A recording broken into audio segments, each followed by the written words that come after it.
Se eu te perguntasse qual é a data mais importante da história romana, provavelmente muitas datas viriam à sua mente. Você poderia pensar em 27 a.C., quando a República Romana acabou e foi substituída pelo Império Romano. Ou você poderia pensar em 395 d.C., quando o Império Romano se dividiu em metades oriental e ocidental. Ou pode-se pensar em 476 d.C., data tradicional, da queda do Império Romano do Ocidente, comumente ensinada na escola, mas que na realidade não tinha muita significância. Ou você também poderia pensar em 541, o ano fatídico em que a praga de Justiniano enfraqueceu significativamente o Império Romano. E claro, muitos outros anos importantes diferentes. Mas o ano que a maioria de vocês provavelmente não consideraria como um ano particularmente importante seria 751 d.C. Para entender por que o ano de 751 d.C. foi tão importante e por que tem sido negligenciado e ainda é negligenciado pela maioria dos historiadores, temos que entender o que aconteceu após a chamada queda do Império Romano. Na maioria, se não em todas as escolas, ainda é erroneamente ensinado que o Império Romano caiu em 476 d.C. Isso está errado em tantos níveis que eu nem sei por onde começar. Primeiramente, o Império Romano do Oriente sobreviveu ileso e continuaria por mais 1000 anos. Então dizer que o Império Romano caiu em 476 é absolutamente absurdo. Pode ser mais válido dizer que o Império Romano do Ocidente caiu em 476. Mas por razões que expliquei neste vídeo aqui, essa noção também não faz muito sentido, porque o Império Romano Ocidental continuou nominalmente a ser governado por Constantinopla nas décadas seguintes. Os reis germânicos da Itália eram após 476 d.C., nominalmente subjugados ao imperador romano, residente em Constantinopla, e eles até emitiram moedas em seu nome, e não foram autorizados a desviar dos costumes romanos. Na verdade, se você tivesse uma máquina do tempo e viajasse para a Itália após a chamada queda do Império Romano, você não notaria nenhuma diferença. Não. Na verdade, muitas cidades do coração tradicional do Império Romano, Itália, pareciam muito melhores em 520 d.C. do que pareciam nos 450, depois de muitos saques e devastações por diferentes tribos invasoras. Para destruir ainda mais a narrativa da queda de Roma, em 476, o Império Romano do Oriente, na verdade, reconquistou muitas partes do antigo Império Romano do Ocidente, no período de 533 a cerca de 560 d.C. O fato que muitos historiadores parecem estar perdendo ou esquecendo é que a cidade de Roma era, mesmo depois de muitos desastres, grandemente diminuída, novamente parte do Império Romano a partir daquele momento em diante. Então, a partir de cerca de 560 d.C., a maioria dos historiadores dirá que, naquela época, já o Império Romano do Oriente era o Império Bizantino e que, portanto, a Itália, na segunda metade do século VI, na realidade não fazia mais parte do Império Romano, mas que agora estava ocupada pelos bizantinos, pelos gregos. Isso é, na minha opinião, errado. Primeiramente, naquela época, muitos dos imperadores romanos residentes em Constantinopla ainda eram falantes nativos de latim. Justiniano era, por exemplo, um falante nativo de latim, assim como seu famoso general Flávio Belisário e muitos outros altos funcionários do Império Romano naqueles dias. O imperador romano estava residindo em Constantinopla, da mesma maneira que, por exemplo, o imperador Teodósio estava lá no final dos 300, ou o imperador Constâncio II estava lá em meados dos 300. Mas como os historiadores se apegam a essa narrativa da queda de Roma em 476 d.C., é claro que não pode ser que o Império Romano de 560 d.C. ainda era o Império Romano. Mas foi exatamente isso que aconteceu. Naquela época eu ainda chamaria o Império Romano de Império Romano. E a Itália era novamente parte daquele mesmo Império Romano. A verdadeira razão pela qual a Itália nunca conseguiu voltar a ter uma proeminência importante foi porque décadas de guerra e praga devastaram completamente as antigas magníficas cidades romanas da Itália. No entanto, a Itália continuaria a fazer parte do Império Romano por muitos mais anos depois de ter sido reconquistada pelo Oriente em meados dos anos 500. Em 584 d.C., então, o imperador Maurice decidiu criar o Exarcado da Itália, e em 591, o Exarcado da África. O exarca era, para todos os efeitos, o vice-rei do imperador em Constantinopla. Residiria em Ravenna, a impressionante cidade portuária que havia sido capital do Império Romano do Ocidente por algumas décadas no século V, e o outro residiria em Senartago, na antiga cidade impressionante que, mesmo tão tarde quanto 600 do 100, ainda contava com centenas de milhares de habitantes. A propósito, o nome do primeiro exarca de Ravenna era Décius. Não soa muito grego para mim agora, não é? O mesmo nome de um imperador que reinou mais de 330 anos antes. Não se engane, eles ainda eram muito romanos. Falando latim, que eram muito frequentemente os exarcas em Ravenna, especialmente nos primeiros anos. Em 568, uma tribo germânica chamada Lombardos invadiu a Itália, e porque o Império Romano estava enfraquecido pela praga, eles conseguiram conquistar partes da Itália dos romanos. Ainda assim, a maior parte da Itália permaneceu firmemente nas mãos do Império Romano. Sim, Império Romano, não Império Bizantino, não Império Romano Oriental, não gregos, mas Império Romano. Então a Itália permaneceu parte do Império Romano na segunda metade do VI século, mas continuaria a permanecer assim por muitos mais anos. Os exarcas continuaram a governar a partir de Ravenna, muitas vezes até elegendo os papas em Roma e interferindo em assuntos religiosos. Havia uma forte troca naquela época entre os papas em Roma com o exarca e até mesmo com o imperador em Constantinopla.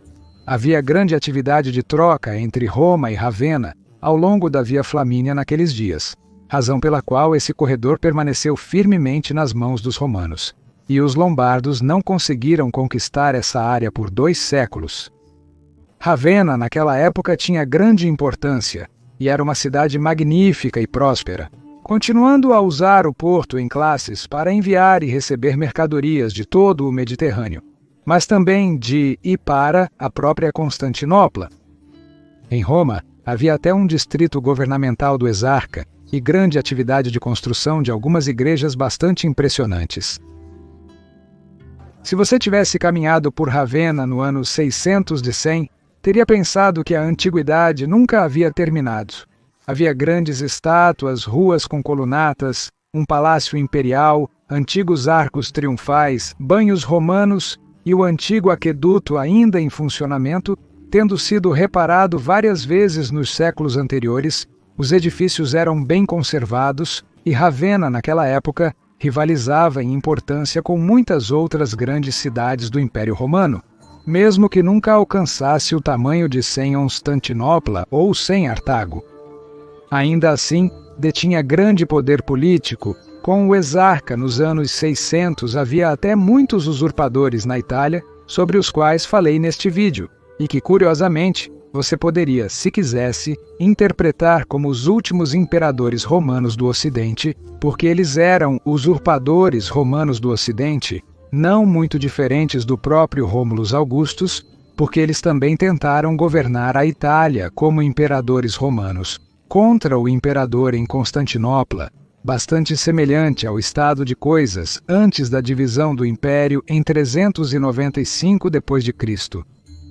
Mas o Império Romano, infelizmente, continuou a perder território no leste e, em meados dos anos 600, perdeu o Egito e o Levante para o avanço do califado muçulmano. Em 698, o exarcado da África caiu diante do avanço muçulmano. Ainda assim, o exarcado de Ravenna continuou resistindo. Algumas décadas se passaram, e naquela época, o Império Romano do Oriente de fato havia se transformado culturalmente, e agora era um império firmemente de fala grega. Mas é claro que eles ainda continuavam a se ver como romanos e suas possessões de terra na Itália como parte do Império Romano. Infelizmente, os lombardos, sob seu rei Eistulfo, começaram a avançar, e os romanos do Oriente estavam naquela época completamente ocupados lutando contra o califado muçulmano, de modo que Ravenna finalmente caiu para os lombardos no ano de 751. O último exarca, Eutíquios, foi morto quando a cidade caiu. Eu argumentaria que foi, na verdade, essa data 751, que teve grande significado. Foi essa data após a qual o Império Romano no norte e centro da Itália chegaria a um fim definitivo. Por 2 séculos, do meio do século 500 ao meio do século 700, Constantinopla reinou sobre grandes partes da Itália. Península, incluindo o norte da Itália e a própria cidade de Roma, os papas estavam muito sob a influência dos imperadores em Constantinopla até essa data.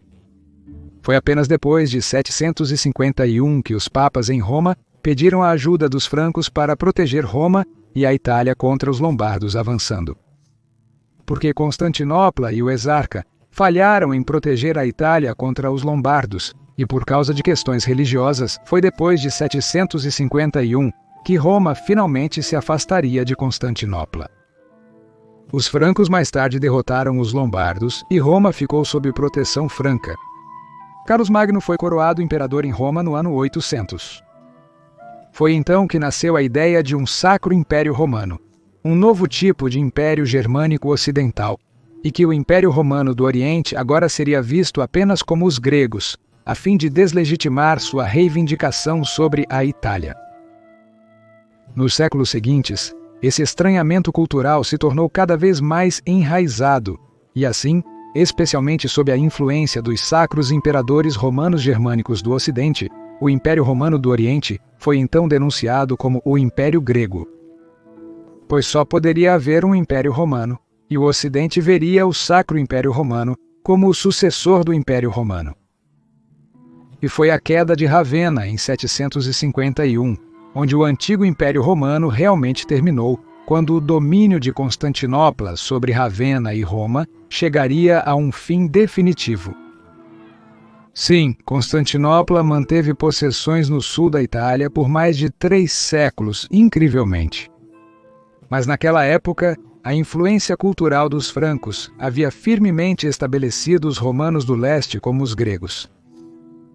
E então eu diria que a data de 751 tem uma importância incrivelmente significativa, pois foi somente após essa data que Roma se distanciaria dos imperadores romanos em Constantinopla e agora chamaria imperadores germânicos de imperadores romanos. Essa mudança cultural foi tão profunda que a narrativa dos gregos no Oriente ainda se mantém até os dias de hoje. É por isso que os historiadores chamam o Império Romano do Oriente de Império Bizantino. O termo foi inventado por historiadores germânicos ocidentais para deslegitimar os romanos do Oriente como sendo meramente gregos, e que, na realidade, o Sacro Império Romano tinha o legítimo direito de ser chamado o sucessor de Roma. E essa narrativa se mostrou tão forte que ainda é ensinada nas escolas até os dias de hoje. E a queda de Ravenna em 751 é o que tornou isso possível. Se isso não tivesse acontecido, o mundo seria muito diferente hoje, na minha opinião. E eu acho que nessa linha do tempo, o termo Império Bizantino nunca teria sido inventado, e no Império Romano do Oriente, nessa linha do tempo, a alternativa nunca teria sido chamado de Império Bizantino pelos historiadores modernos. Se você gostou deste vídeo, por favor, considere apoiar este canal via Patreon ou via associação ao YouTube, porque é o seu apoio que torna este canal possível.